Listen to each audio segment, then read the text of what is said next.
நமக்குன்னு நிக்கிறதுக்கு தலைமை இல்லாம போயிடுச்சு. தங்கச்சி சாலினி சொன்ன மாதிரி தம்பி ஆம்ஸ்ட்ராங் எல்லாம் இருந்திருந்தா அந்த இடத்துல ஸ்ட்ராங்கா நின்றுப்பான்.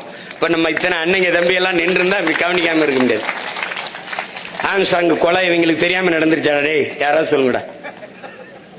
இவங்களுக்கு தெரியாம நடந்துருச்சுன்னு சொல்றியா? ஆதி குடிகளில் தலைநகருக்குள் அந்த மக்களுக்கென்று வலிமையான தலைமைகள் உருவாக கூடாதுங்கிறதா அவங்களுடைய நோக்கம். இங்க எங்க நம்ம இது இருக்குது? சேப்பாக்கம் முழுமைக்கும் இருந்தது நம்ம தான். இப்ப இருக்கமா? செம்மஞ்சேரி, கண்ணகி நகர், கல்லுக்குட்டை, பெரும்பாக்கத்தில் இருக்கவங்க யார்? ஆதி குடி. இந்த நிலத்திலே, சென்னையிலே, தமிழகத்தின் தலைநகரில் ஆதி தமிழ் குடிகள் இருக்கக்கூடாது என்பது இரண்டு பெரும் திராவிட கட்சிகளின் திட்டம்.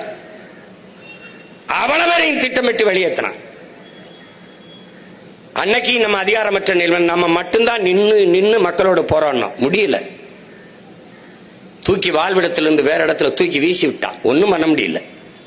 நான் திரும்ப திரும்ப கேட்டேன், இந்த இடத்தை, என் மக்களுடைய வாழ்விடத்தை பறிக்கிறியே, இந்த இடத்தை யாருக்கு கொடுப்பீங்கன்னு கேட்டேன். பதிலே கிடையாது. அது உங்களுக்கு பேச்சு இல்ல, அங்க இருக்கு வீடு, போ சொல்லுங்கன்ட்டான்.